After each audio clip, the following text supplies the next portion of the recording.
Great. Well, thank you so much for inviting me to speak. I'm going to talk about uh, how we as humans perceive art. It's obviously something that people have thought about and studied and had insights about for centuries, exploring cultural and social and historical and many other aspects of this question. Here, I want to talk about how computational models can give us insights into the perception of art. And specifically, ideas from computer graphics and computer vision can help us model the visual process. And this will give us ideas that were not necessarily available to other approaches for studying art and can build on and be complementary to them. And in particular, I'm going to explore two specific areas or two parts of this talk.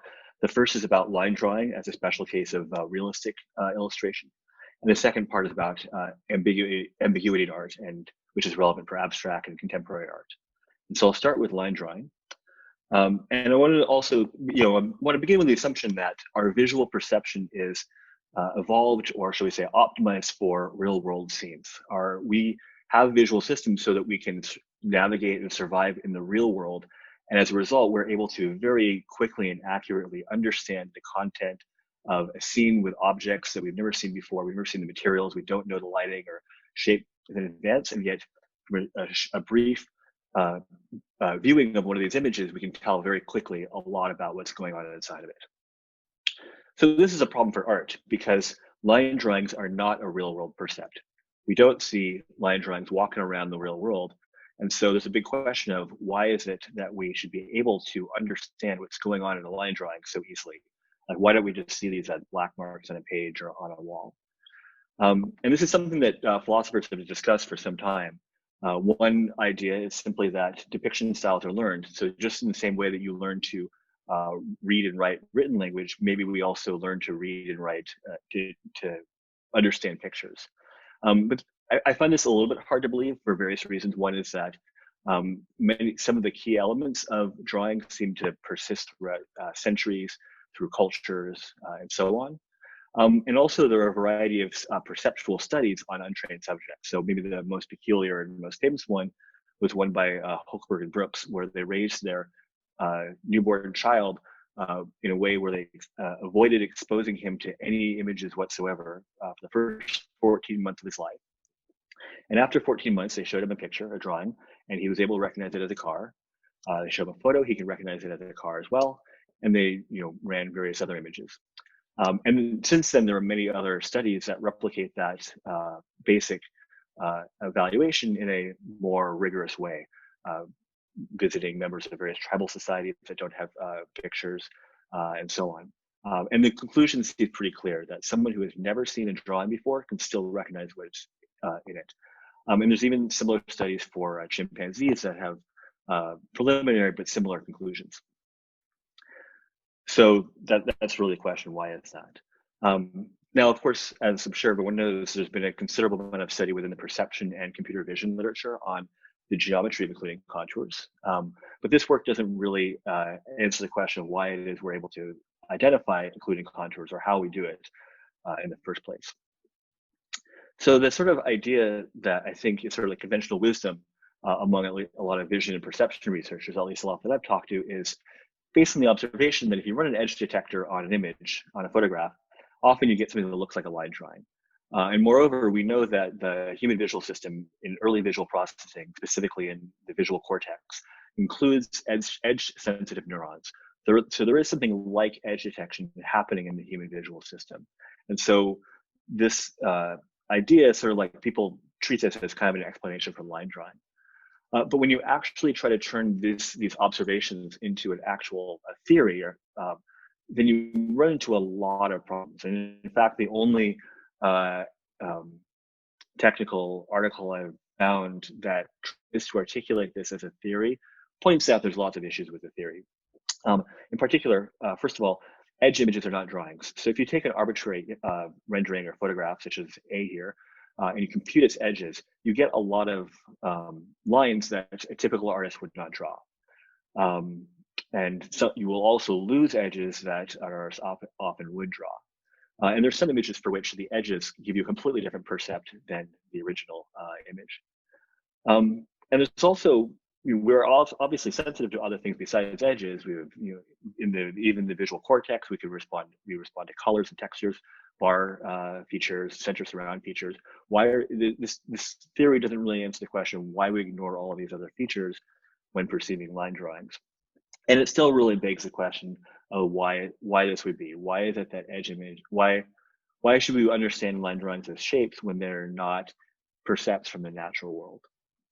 So my goal in this first part of the talk is to explain line drawing in terms of realistic image perception. So in other words, given a system like the human visual system that is very good at taking a natural image as input and perceiving shape in that image, why should that system be able to infer shape in line drawings?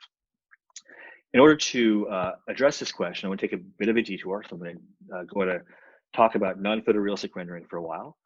And non-photorealistic rendering is a subfield of computer graphics where our goal is to develop algorithms that will take 3D models or images as input and produce artistic images in some way. So this is an algorithm the output of an algorithm that takes the 3D model as input and produces line drawings from them. This is a subfield of computer graphics that's been around for 60 years. And there's lots of really nice research in the area, lots of algorithms that can produce many different kinds of visual styles, often looking quite good. And algorithms from this field have made their way into a variety of video games and feature films and short animations as well. And in some way, I think non-photorealistic rendering provides us a generative model for representational art. It gives us an abstraction of what are the things an artist does when they create a realistic depiction of a 3D scene. Like every model, it's incomplete. It doesn't describe the whole process. There's many things it doesn't model. But like many models, it is useful in some ways in understanding some aspects of how we make images.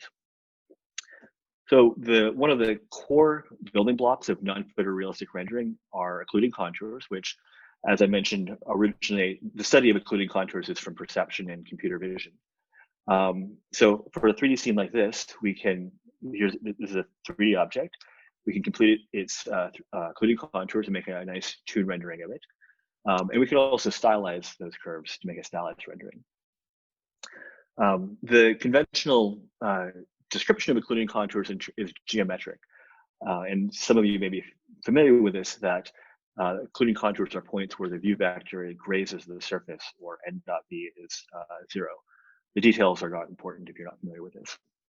There's another way of understanding occluding contours, however, that is, I think, more useful for perception, and that's as follows.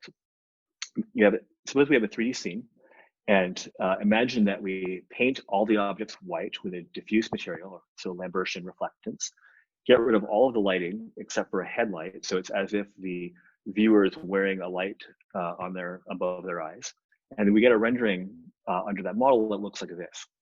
And in this model, the reflectance of the pixel is n dot v, which means that the pixels where the pixel values are 0 are exactly the occluding contours. Tracing out the pixels with zero reflectance gives us the occluding contours. And that can produce a rendering like this. Now for this model, obviously the occluding contours are a little bit empty, even though they make sense as drawing curves. But we could actually extend that idea a little further and trace lines along this image, not just where n dot v equals 0, but where there's a dark valley, where there's dark rigid valleys in the image, so that we get this basically. And this set of curves are called there's occluding contours and then the suggestive contours in this image here. And as you can see, it produces results that, to me, I certainly think it looks a lot more like a line drawing that a human might make. We can even go a little further than that, which is to thicken these strokes based on the thickness of these dark bands in the diffuse rendering, and get this image, which is getting, I think, closer and closer to more typical line drawing styles. Here's another example with a 3D model, and again, you can see that even though it's just a model, it's not perfect. It captures a lot of elements of how people draw line drawings. One way we can evaluate this is qualitatively. So this is an example where my student built this 3D model on the right based on this drawing, and then we animated it with one of these rendering algorithms. And as you can see, it does a decent job of generalizing to different viewpoints. In this case, there's only 2 or 3 parameters in the algorithm. So there's no machine learning here. There's no big deep network with lots of parameters to tune. It's a very simple analytical model. There's a much more rigorous evaluation that was performed by Forster Cole and colleagues, where they printed out renderings of a bunch of 3D scenes, asked a set of human artists to draw faithful, accurate line drawings of them, and compare those to the computer-generated line drawings. And they found a very good overlap between the two sets. Not perfect, but there's a lot of features of real line drawings that these algorithms accurately capture well. As you saw, those previous methods are a little noisy, and we had a paper at CVPR earlier this year that cleans them up by combining ideas from machine learning together with these geometric algorithms. So with that background, we can now come back to the perceptual question: why is it line drawings work? And this is a paper that I published in the Perception Journal earlier this year. And again, I believe that, or I want to start with the assumption that we are good at perceiving shape in real-world scenes. And my main hypothesis is that the human visual system interprets a line drawing as it would some corresponding realistic image, or as if it were some realistic image. So in particular, given this line drawing, there's some corresponding 3D rendering that is similar to it that we would be perceiving it as. In particular, this line drawing roughly approximates a scene where we have some unknown geometry. The scene has a Lambertian white material. We have a point light source, which is roughly at a headlight location, or behind the viewer's head. And even though these lighting conditions are not together something we would normally see in the real world, they're all individually things that are quite common in the real world, and it's reasonable to expect we could understand a real scene with these conditions. And these are the conditions, essentially, of non-photorealistic rendering line drawing. So there's a more generalized version of this hypothesis, which is simply that line drawing perception is a consequence of realistic image perception. So for the reasons that I stated, a system that can perceive shape in real scenes can perceive shape in line drawings. And moreover, one can predict that a model trained to do that a computational model that can perform human-level robust shape perception from a single natural image ought to be able to also perceive shape in line drawings.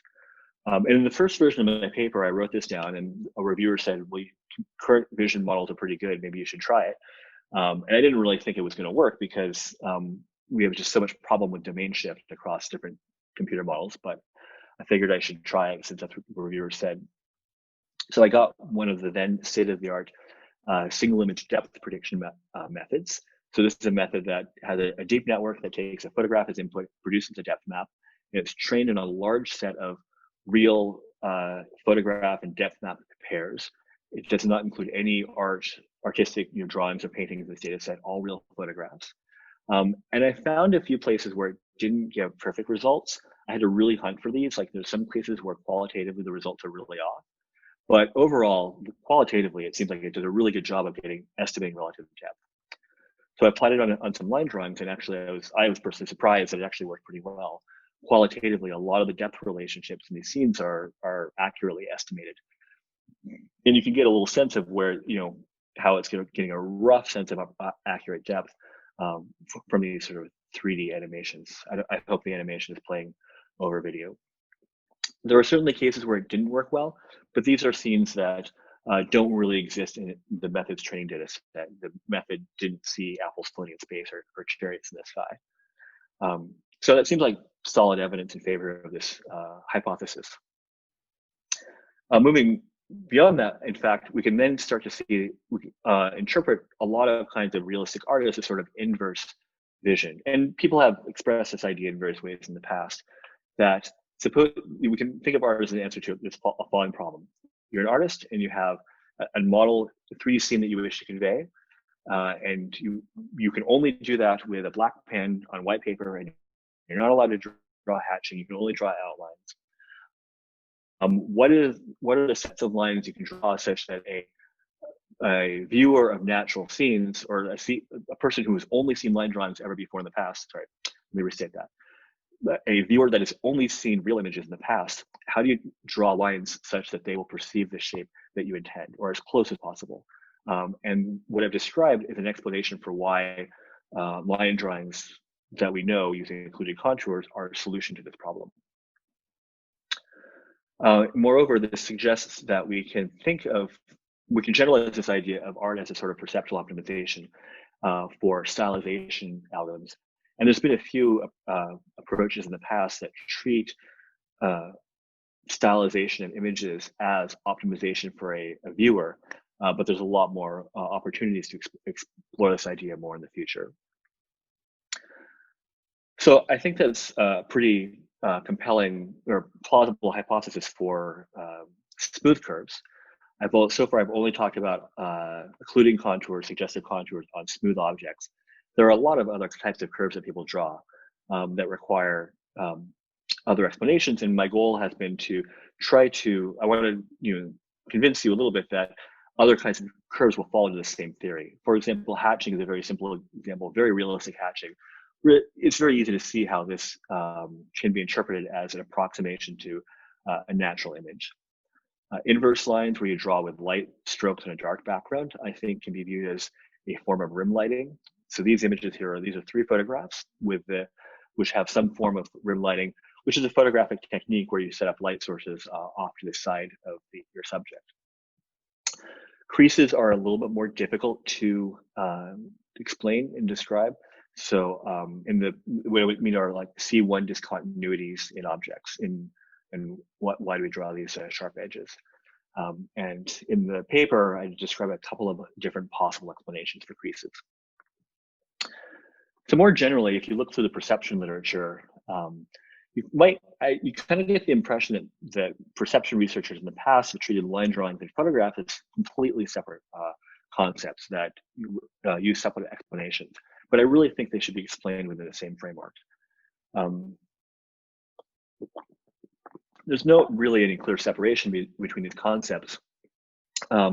I really think there's a continuum of visual styles. We add slightly more and more amounts of hatching and shading and color, stippling, or various other techniques. There's not a clear boundary you can say these are art images and these are photographs. And there's a real question of how do we perceive shape and identity across such a variety of styles. Moreover, how is it that we're able to identify that somehow some strokes are really about style and they're really approximate depictions, and some strokes really represent specific objects? And how is it that we're able to interpret all these different styles in terms of shape and factor out the stylization? So I think there's a lot of interesting further questions that this approach of viewing art as approximate realism opens up. Now let's switch gears to talking about ambiguity in art. Of course, line drawings have their own sorts of ambiguities, but really in the modern contemporary art, we see ambiguity explored very heavily. In order to talk about ambiguity, I want to begin by showing this image, which at first may seem completely abstract, a pattern of shapes. As you look at it, you might see a shape in here. Specifically, there's a frog. Maybe upon being told there's a frog, you might see it. Or maybe you might see it after being shown the frog. And after you've been told, after some time, then hopefully you begin to recognize it as a frog and see it as a frog. So to think about ambiguity, I want to discuss or start from 2 principles of perception and action. The first is that certain images and scenes are naturally ambiguous, and there's different kinds of ambiguities and different kinds of things that we might struggle to understand, and that we seek to resolve uncertainty. It is valuable for us to navigate the world and to survive in the world, to gather information, and in certain situations are ones that often suggest that we could find more information if we worked a little bit harder. And in particular, to think about uncertainty and discuss it, I personally think about the notion of the Bayesian brain, that we have probability distributions sort of implicitly represented in our brain, even if they're not explicitly represented. So a simple example, image on the left, after some time, you have a very simple distribution. Clearly, it's a tiger. The value of resolving some images should be pretty obvious. Some very specific kinds of images are bistable. So this is the famous young woman, old woman illusion that can be interpreted in 2 different ways. So even after perceiving it for a while, there's implicitly a distribution that you could perceive it either as young or old. And really, you can flip back and forth between these 2 interpretations. And again, resolving these ambiguities is useful for making choices and choosing actions in the future. So we really have a desire to resolve these ambiguities. One other key observation is that viewing duration matters, as I've sort of indicated. So initially you might not perceive any shape or object in a scene and just have a uniform distribution over explanations about where it came from. And then after some time, that might resolve into a more specific or more concrete interpretation. Now, especially when talking about modern and contemporary art, I want to use the notion of visual indeterminacy. This is a term coined by an artist researcher named Robert Pepperell, and it's something I've found really useful in my own appreciation for contemporary art. And he uses this term to describe images like this. So this image here is something where at first, your first impression often is that it looks like a real object, some simple object with 3 points. But as you study it, it never resolves into a coherent shape. It defies coherent interpretation. And so indeterminacy is the notion of it is describes an image that at first appears like it ought to be simply interpretable, and yet it never resolves into a coherent explanation. This is something which has existed in some form throughout art history, but really started to show up in the past few hundred years. So Turner is one example of an artist who produced a lot of images that refer to real scenes. So this is a sunset, and I think it makes sense as a sunset, and yet identifying the individual objects, you might think it's possible, but it seems very difficult. Indeterminacy became an important valued concept in the modern art era. So for example, Picasso said, when looking at a picture, one should say that the more associations it can open up, the better. So indeterminacy is really something that, and ambiguity in general, something that people deliberately tried to create within modern art. The painter Gerhard Richter more simply has simply said, I don't like pictures that I understand. And this is one of his works, which is called Annunciation After Titian. And Richter has actually, even though he's an artist, described this process in a perceptual description. He said, we only find paintings interesting because we search for something familiar. And usually we find this similarities, table, blanket, and so on. When we do not find anything, we are frustrated, and that keeps us excited and interested. So he's basically saying that, he's describing this perceptual theory that we look at images searching for coherent physical explanations, and this search keeps us interested in these ambiguous artworks.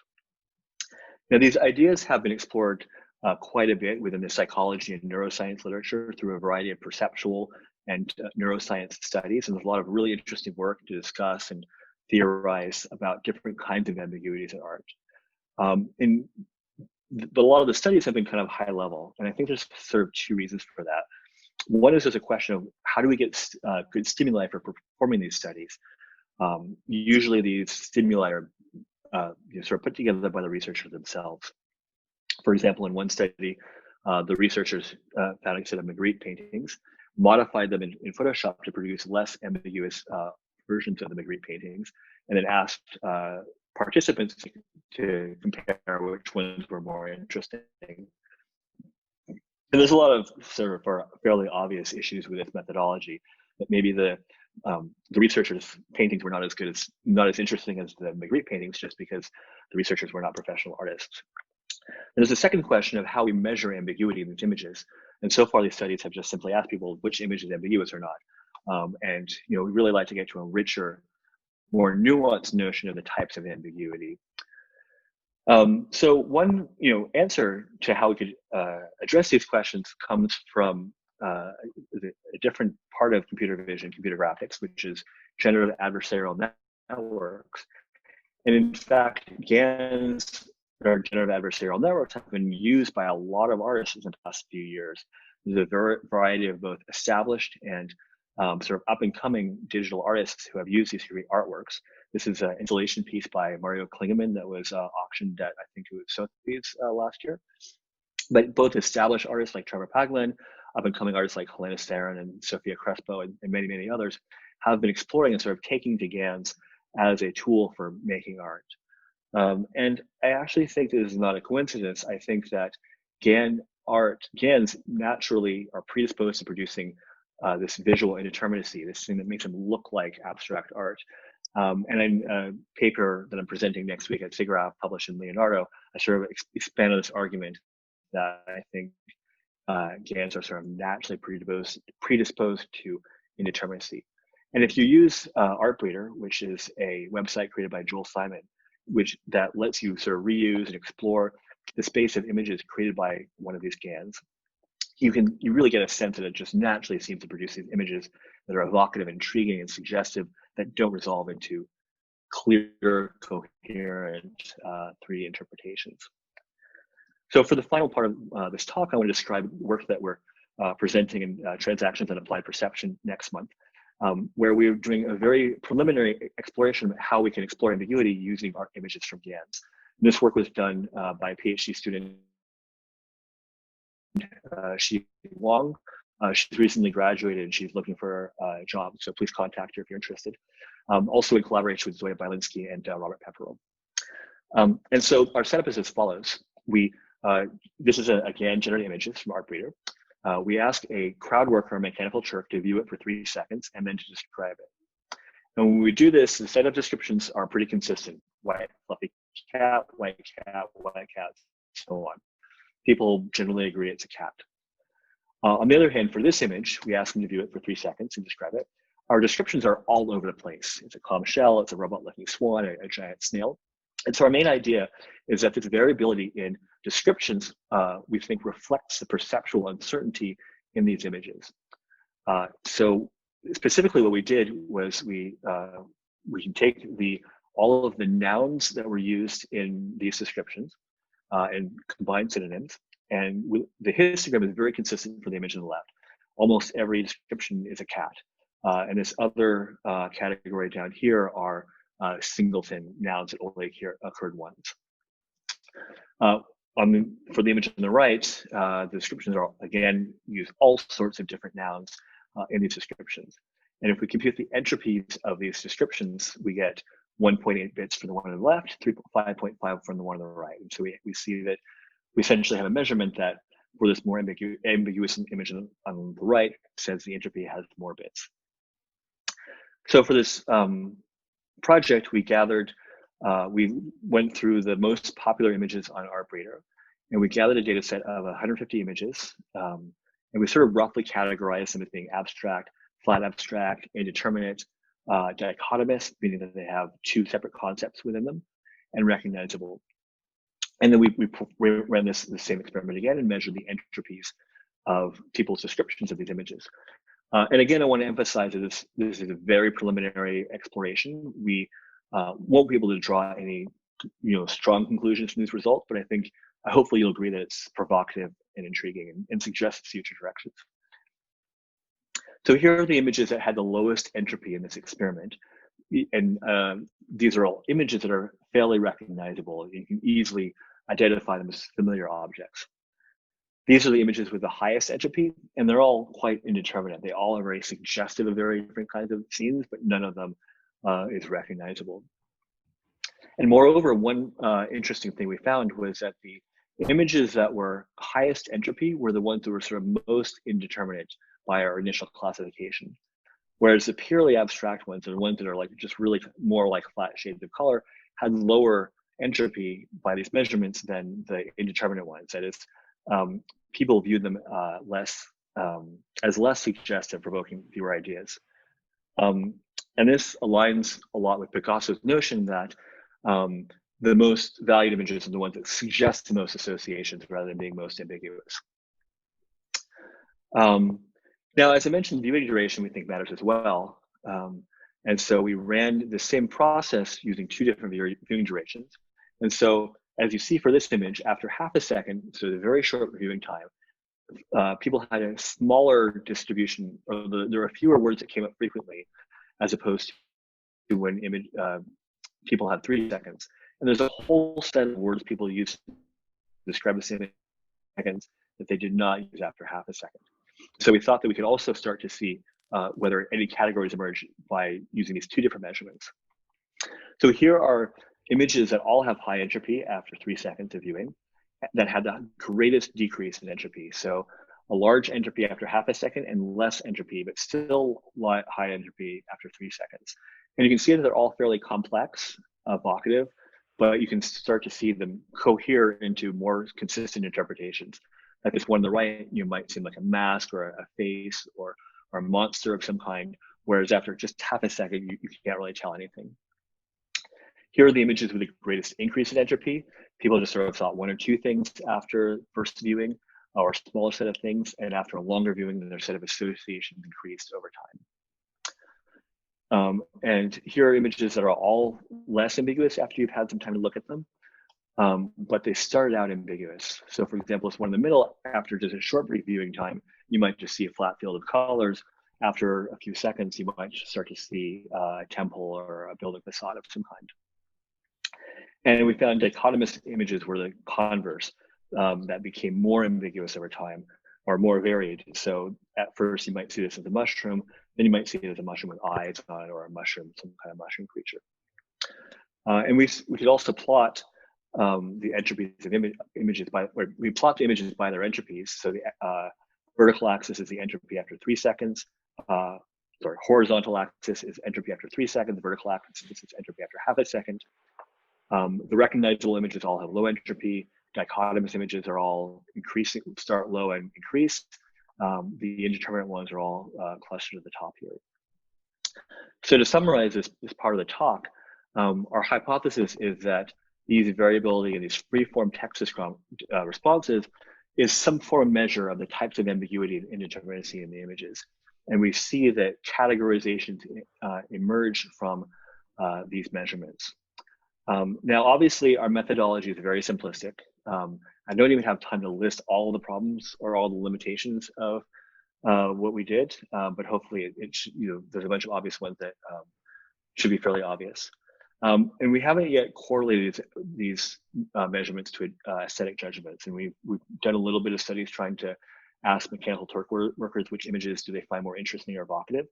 And they all prefer, realistic images of cats and mountains. So somehow we're not, getting we're still investigating whether there's any sort of thing we can do there. But again, hopefully you find, I think that this is suggests that this approach has promise and that can be built on in the future to get more solid conclusions. So to summarize, my main claims here is that line drawing perception is a consequence of real image perception. And this suggests that we could, in the future, begin to describe more kinds of realistic perception of realistic art images in terms of our real world image perception. And that indeterminacy can be understood in terms of perceptual ambiguity and perceptual uncertainty.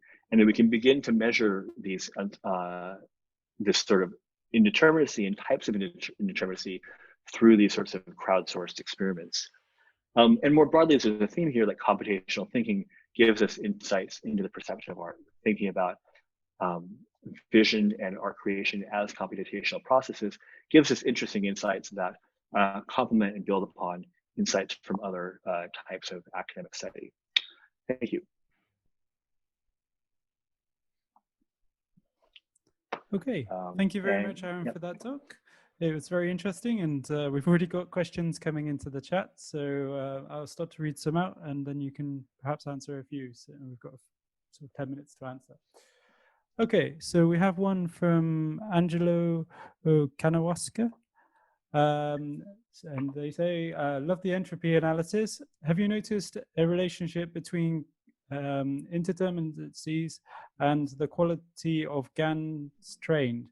For example, GANs that are not trained properly, older GANs that do not produce photorealistic results, can they generate? Sorry, there's a whole load of questions in this, so if you want to unpack this, it might be easier. Yes, so yeah, this is an excellent question, and I think there's definitely a relationship. So all of the images we showed there are from Big GAN, and an art breeder, actually, I think when people are using art breeder, they are actually manipulating Big GAN in a way that it's not meant to be used because it's using invalid class embedding vectors. I think there's a sort of like uncanny ridge that so our early texture synthesis methods didn't produce great results, but they're all making me pretty accurate. Sorry, my slide's not animating. But and sort of like the most artistic images of GAN, like Big GAN is trying to produce natural images from ImageNet, which is really hard. It's not doing a great job. And so we get these really interesting artistic images. There's other GANs like StyleGAN on faces that it just produces these great results over and over again. It just seems like the StyleGAN is so good that you really have to like manipulate it and mess with it to get artistic images. And we see artists doing this. Like Mario Klingemann has these neural glitch images where he is deliberately manipulating StyleGAN to produce glitchy results that are really cool and really interesting. Yeah, I hope that answers your question. Okay, thank you. We have another question from Emily Spratt. How are you precisely defining ambiguity in art? What about individual or cultural differences in perception? And there's a few more. Maybe you start there and we'll keep going. Sure. My presentation is purely about perceptual indeterminacy and perceptual ambiguity. I completely agree. There are many kinds of ambiguity. There's categorizing them as difficult. Even within perception, there are many kinds of ambiguity. And part of the goal here is to begin to analyze them in more detail. But I think there's meaningful analogies between this kind of ambiguity and other kinds of ambiguity. So, for example, in novels and storytelling and movies, people say the same thing, that you want to engage with the characters, you want to question what are their motivations, what is morally right and wrong, and these more conceptual ambiguities keep us engaged in narrative forms of art. I think that sort of analogy is meaningful. But the work that I'm presenting here, it's really purely about the low-level visual perception of shape. And really, actually, all I'm doing in this work is object identity. I'm not even like the kind of ambiguity in the Impossible Trident. We're not even analyzing this ambiguity here, a figure ground ambiguity. And yeah, so this is, yeah, sorry. No, sorry, I think that answers quite well her question and the continuation. Perhaps we could open it up to the panelists if there's some other questions the other chairs and such would like to ask.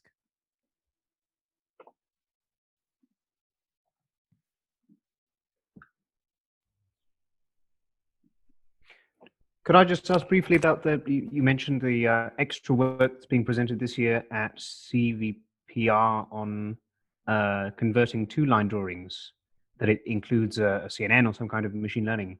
Is that basically a kind of attention mechanism where things that are semantically important, like maybe eyes or noses, get lines that they don't merit by their geometry alone?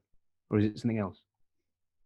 And we're not looking at sure. Yeah, thanks for having me again.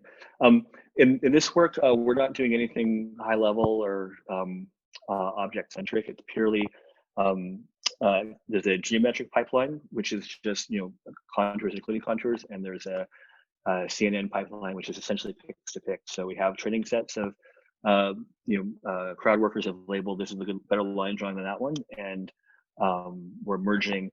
We train a joint network that includes both the geometric and low-level pix-to-pix style CNN image translation. We haven't looked at all at sort of like high-level choices of emphasis or attention or anything like that. And obviously interesting questions for the future. Thanks. Okay, thanks, Leo. I was also curious about one thing, if there is still time. What the work you presented here, which actually is super cool, actually, I like it, is focused mainly on the V1 neuron, which are marvelous in detecting edges and border. But there are indeed other parts of the visual cortex, for example, LM, LI, LL neuron, which can capture more complicated features and concepts in some way that are created aggregating simple information like the one coming from the V1 neuron. So maybe I'm speculating a bit, but to try to reply to your initial question, and why we are perceiving line drawing so easily. We probably need to look at also those parts of the brain from a pure neuroscience point of view, I would say. Because maybe it's not just the V1 that leads us in understanding the content of the image, but also we need to grasp more, let's say, deeper information. Yeah, I agree. I don't think you can understand line drawing or perception of art just by looking at visual cortex or the V1 through whatever. And it really is, I mean, kind of my argument here that people in the past have focused on V1 as an explanation for line drawing, but I think you have to look at the whole perceptual system as a whole. There's clearly top-down effects. You know, really my argument is, you know, the whole visual system taken as a whole, using all the elements of visual perception, can somehow perceive shape and scenes. And the question is, why is that? I really don't know enough about the details of the visual system to explain it. And I think that these high level, it's really hard to work bottom up and just look just at neural processing and come up with explanations. You need these more theoretical explanations. Thank you. Okay, so that brings us to time. So thank you very much, Aaron, for your talk. It was very, very interesting, and I'm sure